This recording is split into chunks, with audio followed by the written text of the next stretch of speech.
that nylon's in mud. I understand there's a war on. Clink, yeah, things look very good here. Yeah. Very good indeed. Thank you, General. Avez-vous déjà imaginé qu'un camp de prisonniers de guerre puisse devenir l'arène de stratagèmes incroyablement malins? En 1965, Hogan's Heroes transforma cette idée apparemment impossible en une réalité pleine d'humour. La série suit le colonel Hogan et son équipe de prisonniers ingénieux au camp Stalag 13, où ils ne se contentent pas de survivre à la guerre, ils sabotent secrètement les plans des nazis grâce à des ruses audacieuses, transformant les officiers allemands maladroits en véritables bouffons à l'écran. Pourtant, Hogan's Heroes cache de nombreuses vérités étranges auxquelles les fans ont du mal à croire. L'un des faits les plus choquants concerne Bob Crane, l'interprète de Hogan, dont la loge est devenue un véritable centre de matériel pornographique, ou encore Robert Clary, le caporal Lebeau, qui avait survécu à un camp de concentration de l'Holocauste. Vous voulez savoir pourquoi Larry Hovis porte toujours des gants ou quel secret se cache derrière la célèbre veste en cuir de Bob? Découvrez les 20 révélations les plus incroyables sur Hogan's Heroes dans cette vidéo. 20. La loge de Bob Crane était un véritable centre pornographique. Bob Crane n'était pas seulement le colonel Hogan drôle et charmeur, il cachait un secret choquant sur le tournage. Sa loge s'était transformée en un centre pornographique notoirement connu parmi l'équipe. Crane en avait fait une sorte de dépôt rempli de matériel explicite, des polaroids, des négatifs et des vidéos qu'il tournait lui-même, enregistrant ses multiples relations sexuelles avec les femmes qu'il rencontrait grâce à sa célébrité. Ces documents n'étaient pas vraiment cachés. Crane les montrait régulièrement à ses collègues, aux membres de l'équipe technique, voire à des visiteurs comme une forme de divertissement et de fierté malsaine. Son obsession à filmer et exhiber sa vie intime créa une atmosphère tendue et embarrassante sur le plateau. Plusieurs membres de l'équipe se sentaient mal à l'aise et tentaient d'éviter ces situations compromettantes. Son fils Robert confirma plus tard que cette accumulation de contenu explicite avait commencé dès 1966 et s'était poursuivie durant presque toute la durée de production de Hogan's Heroes. La réputation sulfureuse de sa loge devint si célèbre que même dans ses projets ultérieurs, y compris pour Disney, les collègues se souvenaient encore de ce surnom embarrassant. Que pensez-vous de ce secret choquant? Partagez votre avis en commentaire. 19. Le film interdit pendant 25 ans en Allemagne, alors que Hogan's Heroes faisait fureur sur les petits écrans américains dans les années 60 et 70 en Allemagne, la série fut tenue à l'écart des ondes pendant plus de 25 ans. La raison en était que le cadre du camp de prisonniers Stalag 13, les officiers allemands maladroits et comiques, tout cela ravivait des souvenirs sensibles liés au nazisme. Une blessure encore non cicatrisée dans la société allemande d'après-guerre. Les censeurs craignaient que le public considère le fait de tourner les nazis en ridicule comme une insulte aux souffrances historiques. La série fut donc totalement interdite. Cependant, lorsque le mur de Berlin s'effondra et que l'Allemagne entra dans une nouvelle ère au début des années 90, Hogan's Heroes fut finalement présenté au public allemand. Et un phénomène inattendu se produisit. Au lieu de réagir avec colère, ils accueillirent la série avec enthousiasme. Contrairement aux craintes initiales, le public se montra amusé de voir les nazis transformés en bouffons inoffensifs, incompétents et facilement dupés par les prisonniers alliés. Pour les Allemands, c'était une manière de désacraliser l'image du nazisme, de la faire descendre du statut de symbole de peur à celui de simple farce sur le petit écran. Finalement, la série devint rapidement un hit culte en Allemagne. Plusieurs générations de téléspectateurs regardent Hogan's Heroes non seulement comme une sitcom divertissante, mais aussi comme un rappel que l'humour peut parfois vaincre l'obscurité de l'histoire. 18. Bob Crane épouse sa partenaire à l'écran. Un fait amusant peu connu est que Bob Crane est tombé amoureux de Sigrid Waldi, la beauté qui incarnait la séduisante secrétaire Hilda du colonel Klink. Au début, Valdi n'apparaissait que comme un personnage secondaire, mais son charme et son intelligence attirèrent rapidement l'attention non seulement du public, mais aussi de la plus grande star du tournage. Leur relation s'épanouit progressivement au milieu du décor d'un camp de prisonniers allemands, reconstitué, où ils étaient à la fois collègues et confidents. Le point culminant de cette romance fut un mariage unique dans l'histoire de la télévision. Le 16 octobre 1970, Crane et Valdi échangèrent officiellement leurs vœux directement sur le plateau de Hogan's Heroes devant les membres de l'équipe et les acteurs, ceux qui étaient déjà devenus comme leur seconde famille. Ce n'était pas seulement un événement médiatique retentissant, mais aussi la preuve que parfois l'amour peut naître et briller même dans les contextes les plus inattendus. Après le mariage, Valdi se retira des projecteurs pour se consacrer à sa famille et le couple accueillit leur fils Scotty Crane en 1971. Cependant, ce mariage de rêve ne put éviter la tempête. À la fin des années 70, Crane et Valdi se séparèrent et selon plusieurs sources, ils étaient au bord du divorce lorsque la tragédie frappa. En juin 1978, Bob Crane fut sauvagement assassiné à Scottsdale, en Arizona, dans une affaire mystérieuse qui fait encore débat aujourd'hui. Certaines sources affirment que le couple s'était réconcilié avant sa mort, mais la vérité, elle ne sera sans doute jamais vraiment connue. Qu'en pensez-vous, vous, de la véritable vie de Bob Crane? Dites-moi vos impressions. 17. Le décor détruit dans un film d'horreur. Lorsque Hogan's Heroes prit fin en 1971, les baraquements en bois à la porte du camp et les tours de guet de Stalag 13 se tenaient encore debout sur le légendaire backlot 40 Acres de Culver City. Cet endroit avait été la maison commune d'innombrables œuvres classiques de Gone with the Wind à Star Trek. Pourtant, le destin du camp de prisonniers le plus célèbre de la télévision prit une tournure étrange et spectaculaire. Quelques années plus tard, Stalag 13 ne fut plus la scène comique du colonel Hogan et de ses camarades, mais devint le décor d'un film d'horreur choquant, Ilsa She-Wolf of the SS 1975. Dans le scénario, la scène finale exigeait que le camp de prisonniers nazis soit entièrement englouti par les flammes. Et au lieu de créer un décor fictif, l'équipe du film emprunta directement le plateau de Stalag 13. En 1974, lorsque les caméras se mirent à tourner, les baraquements familiers, ceux où Schultz avait jadis lancé son célèbre « I Know Nothing », furent réellement incendiés. Le feu dévora tout le camp, un spectacle cinématographique saisissant mais qui signa aussi la disparition définitive d'un morceau de l'histoire de la télévision. 16. Larry Hovis portait toujours des gants à cause de son alliance. Pendant les 6 années qu'il passa sur Hogan's Heroes, Larry Hovis, alias le sergent Carter, refusa catégoriquement de retirer son alliance, quelles que soient les exigences du rôle. Pour Hovis, cette bague représentait un serment éternel envers sa femme et aucune contrainte professionnelle ne pouvait le convaincre de s'en séparer, même si le personnage de Carter était censé être un soldat célibataire, sans famille au pays. Cette obstination força l'équipe à recourir à toutes sortes d'astuces. Dans la majorité des scènes, Carter portait des gants, y compris dans des situations totalement illogiques, comme à l'intérieur, ou lorsque les autres personnages avaient les mains nues. Lorsque les gants étaient impossibles, Hovis dissimulait habilement sa main gauche en la glissant dans sa poche, en la mettant derrière son dos ou en se tournant de manière à ce que la caméra ne la capture pas.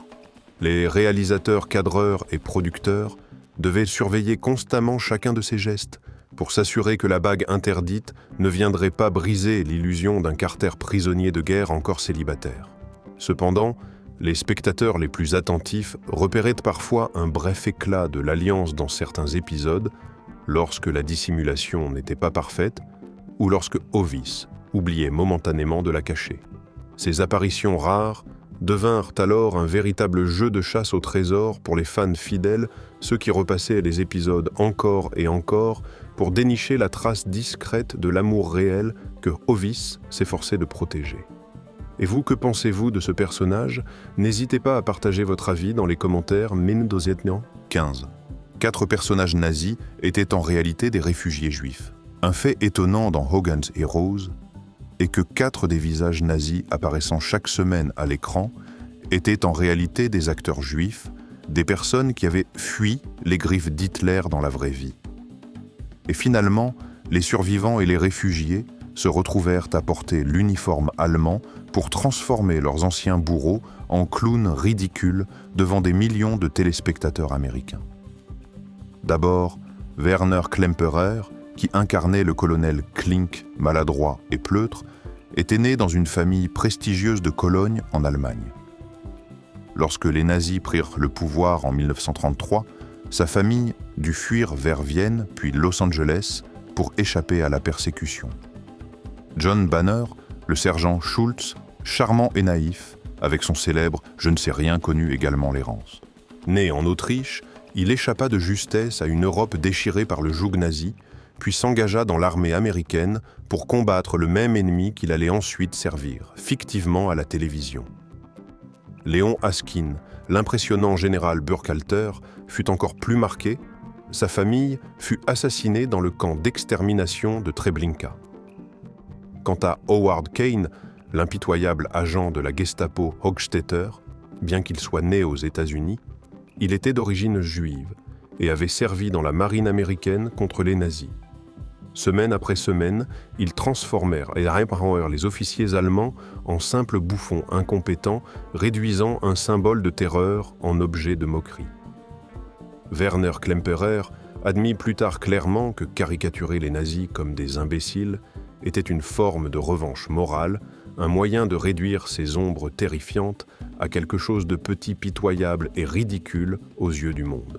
14. Le thème musical possède des paroles secrètes, alors que des millions de téléspectateurs connaissaient par cœur le thème entraînant de Hogan's Heroes, très peu savaient que cette mélodie avait des paroles. Le compositeur Jerry Fielding écrivit une version complète dans un style militaire, avec des vers vibrants célébrant les héros, les soldats courageux, fils de tous les héros des guerres pompidoues passées. Les paroles rendaient hommage à la bravoure et à l'ingéniosité des prisonniers, tout en conservant le ton léger propre à la série. Bien qu'elle n'ait jamais été utilisée dans un épisode, la version intégrale fut enregistrée par Richard Dawson, Robert Clary, Ivan Dixon et Larry Hovis dans l'album spécial Hogan's Heroes Sing the Best of World War II, publié alors que la série était encore en diffusion. Plus intéressant encore, la décision de garder le thème instrumental dans la version télévisée fut un choix particulièrement astucieux. L'ajout de paroles aurait pu donner à l'ouverture une atmosphère trop proche d'un drame de guerre sérieux, ou trop patriotique au détriment de la satire humoristique que le public adorait. En conservant la version instrumentale, la série préserva son équilibre unique, suffisamment solennel pour évoquer le contexte, mais assez léger pour déclencher le rire. Autre détail fascinant, Bob Crane, avant d'être acteur, était un batteur professionnel. C'est lui qui joua la partie de batterie emblématique entendue au début de chaque épisode.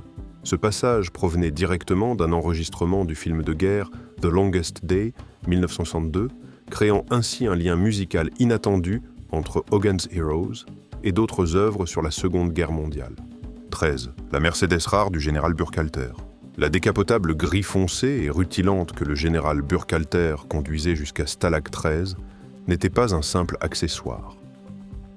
Derrière son allure luxueuse se cachait un fragment rare de l'histoire, une Mercedes-Benz W31, un modèle extrêmement rare produit à seulement 57 exemplaires avant et pendant la Seconde Guerre mondiale.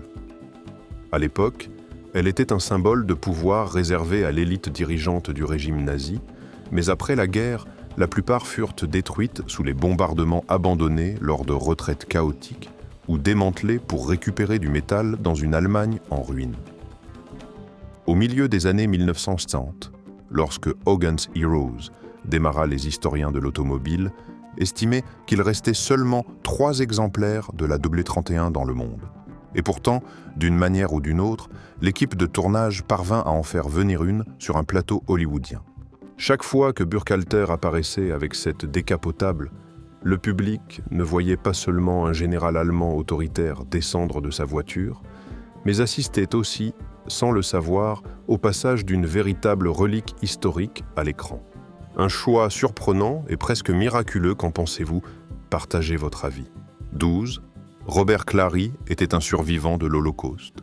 Robert Clary, né Robert Max Widerman, vit le jour en 1926 à Paris-Benjamin d'une famille juive de 14 enfants. Mais son enfance fut dérobée par l'ombre de l'histoire. À seulement 16 ans, Clary fut déporté de France vers le camp de concentration d'Othmut avant d'être transféré à l'enfer de Buchenwald. Là où la mort rôdait à chaque instant, Clary agrippa la vie grâce à sa voix et à la danse se produisant pour ses compagnons de captivité et parfois même pour les gardes une mince lueur d'espoir en échange d'un sursis. Le numéro A5714, tatoué sur son bras, y demeure encore aujourd'hui, une cicatrice éternelle parfois visible dans certaines scènes de Hogan's Heroes. La vérité déchirante ne fut révélée qu'après la guerre parmi ses 14 proches. Clary faisait partie des rares survivants. Ses parents et 12 de ses frères et sœurs moururent dans les camps d'extermination, notamment à Auschwitz. Il sortit de cette obscurité avec ses souvenirs terribles et transforma ensuite sa carrière artistique en un témoignage vivant de la résilience humaine. Ironie du sort, Clary choisit d'incarner un prisonnier de guerre dans une comédie, un espace où il apportait rire et légèreté à un décor qui autrefois avait hanté sa propre existence. Son autobiographie, From the Holocaust to Hogan's Heroes, demeure l'héritage qu'il laisse retraçant avec vérité le chemin qui mène de l'horreur inimaginable à une espérance tenace et indestructible. Tinroy, 11. Richard Dawson ne parvenait pas à adopter un accent américain. Avant de devenir le rusé caporal Newkirk, Richard Dawson avait en réalité visé le rôle central de toute la série, celui du colonel Hogan. Lors du casting, Dawson entra avec l'assurance qui le caractérisait, mais dès ses premières répliques, son accent britannique distinctif trahit immédiatement ses ambitions. Malgré ses efforts pour imiter un ton américain plein de malice, allant même jusqu'à tenter de reproduire un peu de la voix du comédien Phil Silvers, Dawson ne parvint jamais à masquer complètement son accent anglais parfaitement reconnaissable. Pour un personnage américain pur sang, comme Hogan, c'était un détail impossible à ignorer. Les producteurs durent finalement écarter sa candidature pour le rôle principal et offrir l'opportunité à Bob Crane. Mais au lieu de laisser cet échec devenir une impasse, Dawson sut retourner la situation avec intelligence. Il accepta le rôle secondaire du caporal Peter Newkirk, un filou spécialiste des imitations des combines et des accents censés tromper les soldats allemands. Et c'est précisément dans ce personnage secondaire que son accent britannique autrefois vu comme un défaut devint une arme donnant à Newkirk une présence vive, unique et totalement mémorable. 10. La veste en cuir de Bob Crane avait appartenu à Frank Sinatra. La célèbre veste en cuir du colonel Hogan dans Hogan's Heroes portait en réalité une histoire étonnante. Avant que Bob Crane ne la porte à l'écran, cette même veste était déjà apparue dans le film de guerre à grand succès Von Ryan's Express 1965, dans lequel elle avait été portée par la star Frank Sinatra. Produite par Western Costume Co. à Hollywood, la veste n'était pas un simple accessoire. Elle était un témoin privilégié de deux icônes du divertissement, l'une légende du jazz et du cinéma, et l'autre future vedette incontournable de la télévision des années 60. Encore plus fascinant, la veste ne disparut pas après la fin de Hogan's Heroes. Elle réapparut dans le film biographique Autofocus 2002, lorsque Greg Kinnear interpréta Bob Crane comme si la trajectoire de la veste et le destin de l'acteur étaient intimement liés. Après plusieurs décennies, cette pièce unique fut mise aux enchères, atteignant $22 500 avant d'être conservée au Liberty Aviation Museum, dans l'Ohio, où les passionnés de nostalgie peuvent aujourd'hui encore l'admirer de leurs propres yeux. 9. Bob Crane a refusé de nombreuses grandes opportunités. Le chemin qui mena Bob Crane au rôle mythique du colonel Hogan fut en réalité plein de détours inattendus au point qu'il avait d'abord refusé 3 grandes opportunités télévisuelles avant d'accepter le rôle qui allait bouleverser sa carrière. À l'époque, Crane était déjà une vedette de la radio à Los Angeles, le roi des ondes du matin adoré pour sa voix charmante, son humour vif et sa capacité d'improvisation qui retenait les auditeurs comme hypnotisés. Les producteurs de télévision voyaient en lui un héritier naturel des plus grands animateurs du petit écran.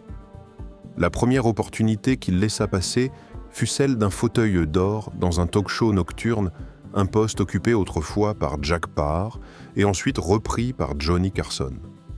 S'il avait accepté Crane, serait peut-être devenu une figure légendaire de la télévision américaine au lieu d'être associé presque exclusivement à une sitcom. Ce n'est pas tout, il refusa aussi 2 sitcoms prometteuses. Please Don't Eat the Daisies, adapté d'un best-seller et d'un film familial très populaire, et My Living Doll, une comédie de science-fiction où il aurait partagé l'affiche avec Julie Newmar dans le rôle d'un homme vivant avec un robot magnifique. Les 2 séries connurent le succès sans lui, et Crane aurait pu rester à jamais ce roi de la radio ayant manqué sa chance à la télévision. Puis un jour, le scénario de Hogan's Heroes apparut sur son bureau. Crane le parcourut rapidement et ricana un drame sur des prisonniers américains dans un camp nazi. Rien de séduisant. Ce n'est que lorsque son agent précisa « Non, c'est une sitcom, une immense plaisanterie dans un camp de prisonniers », que Crane se figea intrigué. Il décida alors de miser sur ce concept fou. Et ce pari audacieux le transforma en l'une des icônes télévisuelles les plus reconnaissables des années 1960. 8. Werner Klemperer était un violoniste de grand talent.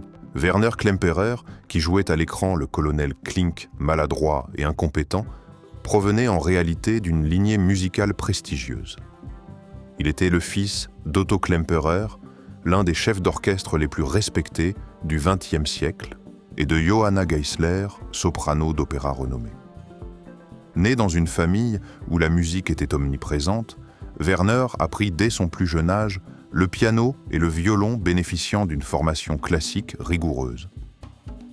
Certains témoignages affirment même qu'il possédait un niveau de violoniste et de pianiste digne d'un concertiste capable de jouer sur scène de façon professionnelle. Paradoxalement, dans Hogan's Heroes, son personnage du colonel Klink maniait souvent le violon, mais jouait affreusement mal. Les sons stridents et les fausses notes faisaient partie de l'humour de la série, accentuant encore plus la maladresse comique de Klink. En réalité, Klemperer reconnaissait que l'ombre immense de son père l'avait découragé de poursuivre une carrière musicale. Il plaisantait souvent en disant qu'il produisait des sons que même les chiens ne voulaient pas entendre, une façon modeste de s'affranchir du poids de sa famille artistique. Alors cette anecdote vous surprend-elle? N'hésitez pas à écrire votre ressenti dans les commentaires. 7. Le slogan célèbre de la série venait d'une simple plaisanterie. L'un des slogans promotionnels les plus célèbres de Hogan's Heroes trouvait son origine dans une blague improvisée. Lors d'une interview avec Bob Crane en 1965, l'humoriste Stan Freberg lança en riant « Si vous aimez la Seconde Guerre mondiale, vous allez adorer Hogan's Heroes ». Sur le moment, Crane réagit immédiatement « Non, ne dites pas ça ». Mais l'équipe marketing de CBS, charmée par l'esprit sarcastique de la phrase, décida d'en faire le slogan officiel de la série. L'ironie subtile qu'elle contenait attira à la fois la curiosité et l'amusement du public, tout en suscitant quelques débats parmi ceux qui ne comprenaient pas l'humour décalé de la série. Bob Crane exprima plusieurs fois sa crainte que le slogan induise en erreur quant aux intentions réelles du programme. Pourtant, contre toute attente, cette simple plaisanterie devint l'une des phrases les plus associées à Hogan's Heroes, un élément culte de son image. 6. Kinch Kinchlow quitte la série pour devenir réalisateur. Dans la 5e saison de Hogan's Heroes, James Kinchlow, interprété par Evan Dixon, quitte la série pour se consacrer à une carrière de réalisateur. La raison est que Dixon, qui accompagnait la production depuis 1965, souhaitait élargir son champ de création et se mettre derrière la caméra, réalisant plusieurs séries télévisées à succès, comme The Waltons, The Rockford Files et Magnum PI, tout en signant également le film controversé The Spook Who Sat by the Door, 1973. Le vide laissé par son départ fut comblé par le sergent Richard Baker, joué par Kenneth Washington. Baker prit rapidement une place stratégique au sein de l'équipe de Hogan en assumant le rôle d'ingénieur radio similaire à celui de Kinchlow, mais en y apportant sa propre couleur grâce à un mélange de finesse, d'ingéniosité et d'un humour très personnel. L'apparition de Baker n'est jamais expliquée dans l'intrigue, mais l'équipe de production réussit habilement à combler ce manque sans casser le rythme ni diminuer l'attrait de la série. 5. Le décor devait d'abord être une prison américaine. Hogan's Heroes a bien failli ne jamais devenir cette satire se déroulant dans un camp de prisonniers de guerre nazie. Au départ, le créateur Albert Ruddy avait même envisagé de situer l'action dans une prison américaine. L'idée fut rapidement rejetée, les chaînes de télévision craignant que le public n'ait aucune envie de rire devant une comédie se déroulant dans une prison du pays. Ruddy n'avait pas encore abandonné quand il apprit que NBC préparait une sitcom située dans un camp de prisonniers italiens intitulé Campo 44. Ce fut le tournant. Ruddy comprit que s'il arrivait après ce projet, sa propre série serait condamnée avant même de naître. Au lieu de se retirer, il joua un coup audacieux, déplacer toute l'histoire dans un camp de prisonniers de guerre allemands où des soldats alliés étaient redétenus. Cette décision de dépasser le concurrent transforma Hogan's Heroes en un concept unique ne ressemblant à aucun autre projet. Résultat, la série ne se contenta pas de survivre, elle devint un véritable phénomène télévisuel qui dura 6 saisons. Ironie du sort, Campo 44 de NBC ne vit jamais vraiment le jour, tandis que Ruddy entra dans l'histoire grâce à l'audace d'un instant décisif. Un petit changement en apparence, mais qui ouvrit la voie à une véritable légende. 4. Le général Burkhalter est promu après le tournage du premier épisode. Dans l'épisode pilote de Hogan's Heroes, le public découvre le colonel Burkhalter, interprété par Léon Askin. À première vue, rien d'anormal, mais un problème surgit immédiatement. Burkhalter n'était lui aussi qu'un colonel, donc du même grade que Klink. Comment pouvait-il alors jouer le rôle de supérieur hiérarchique, celui qui donne des ordres, hurle menace et met la pression sur le commandant incompétent de Stalag 13 ? Cette incohérence fit comprendre aux producteurs qu'il existait une faille majeure dans la hiérarchie des personnages, menaçant de nuire à la fois à la logique de l'histoire et à l'efficacité comique sur laquelle reposait la série. Burkhalter fut donc promu général peu après. Avec ce grade nettement plus élevé, il devint le véritable cauchemar de Klink. Il avait le pouvoir de le réprimander, de le rétrograder, voire de l'envoyer au front à tout moment. Ce qui est amusant, c'est que dans l'épisode suivant, le pilote Léon Askin n'apparaît pas. Le personnage de Burkhalter est absent, mais lorsqu'il revient plus tard dans la série, il porte officiellement l'uniforme d'un général imposant, autoritaire, tyrannique et tout aussi ridicule. 3. Un succès retentissant. Lorsque Hogan's Heroes fut lancé en 1965, peu de gens pouvaient imaginer qu'une sitcom se déroulant dans un camp de prisonniers de guerre nazis conquérirait le cœur de millions de téléspectateurs. Le succès de la série se mesure en chiffres 168 épisodes diffusés de 1965 à 1971 et 12 nominations prestigieuses aux Emmy Awards. Hogan's Heroes n'était pas une simple comédie télévisée. Elle a marqué profondément la culture populaire américaine, montrant comment le rire pouvait devenir une arme puissante contre les souvenirs sombres de la Seconde Guerre mondiale. Parmi ces récompenses, le triomphe le plus marquant fut celui de Werner Klemperer, qui incarnait l'inoubliable colonel Klink, aussi maladroit que mémorable. Il remporta 2 années de suite l'Emmy du meilleur second rôle masculin en 1968 et 1969. Klemperer, lui-même juif, ayant fui l'Allemagne nazie, transforma un officier du Reich en pantin grotesque. C'était là pour lui une forme de revanche amère contre ce qu'il avait vu et vécu dans la réalité. La série ne se limita pas aux Emmy Hogan's Heroes, fut aussi saluée par la NAACP Image Awards, en 1967, pour avoir contribué à changer l'image des personnes de noir à la télévision. D'une idée jugée controversée, la série réussit à dépasser tous les doutes pour devenir une œuvre culte prouvant que le rire ne sert pas seulement à divertir, mais aussi à apaiser, questionner et défier les héritages les plus sombres de l'histoire. 2. Le béret rouge devient un béret vert. Parmi les erreurs les plus amusantes de Hogan's Heroes, le béret de Lebeau est souvent cité par les fans. Dans un épisode de la saison 2 des téléspectateurs observateurs, on remarquait que le célèbre béret rouge du personnage se transformait soudainement en béret vert presque en un clin d'œil. Pour ceux qui regardent distraitement, ce moment passe facilement inaperçu, mais une fois qu'on l'a repéré, il devient impossible de ne plus le voir lors des visionnages suivants. Ce qui rend ce faux raccord encore plus savoureux, c'est que le béret rouge est l'un des éléments visuels les plus emblématiques de Lebeau. Le changement de couleur même furtif crée donc une impression de faux pas au milieu d'une image devenue familière. Certains fans ont même spéculé que Lebeau portait à l'origine un béret vert lors des premières prises, avant que l'on ne décide de le remplacer par le rouge, et que l'épisode aurait laissé échapper des plans où les deux versions apparaissent. Un décor d'hiver tourné en plein été. Bien que Hogan's Heroes se déroule dans le froid hivernal de Stalag 13 en Allemagne, la plupart des scènes extérieures furent en réalité tournées en plein été, étouffant en Californie du Sud. Les températures pouvaient grimper à plus de 89,6 degrés C, ce qui rendait particulièrement éprouvant pour les acteurs le fait de porter de lourds uniformes, des écharpes et de faire semblant de grelotter de froid. Pour simuler la neige et le givre sur les toits et les fenêtres, les producteurs utilisèrent d'abord du sel pour créer une couche de neige artificielle.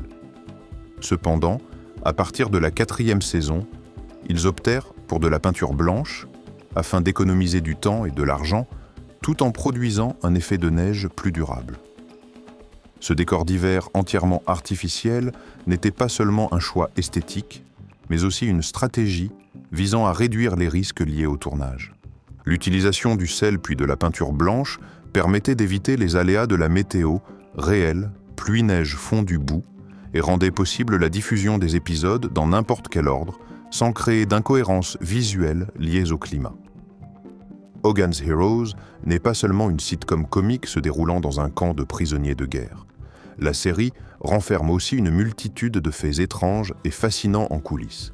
Entre les acteurs juifs ayant échappé aux nazis les Mercedes rares, porteuses d'une histoire militaire, la collection de chansons de la Seconde Guerre mondiale enregistrées par les acteurs eux-mêmes, jusqu'aux secrets choquants comme la loge de Bob Crane ou l'alliance indéfectible de Larry Hovis, chaque détail met en lumière la créativité, le courage et les destins réels, souvent dramatiques, qui se cachent derrière ces personnages de fiction. Alors quelle vérité sur Hogan's Heroes préférez-vous ? Est-ce l'incroyable histoire de survie de Robert Clary, le mystère autour de la Mercedes de Burkhalter, ou encore l'humour au-delà de l'écran de Werner Klemperer? Partagez vos impressions dans les commentaires et n'oubliez pas de vous abonner à la chaîne pour ne pas manquer d'autres histoires de tournage palpitantes et surprenantes sur les séries et films cultes. Merci d'avoir fait ce voyage avec nous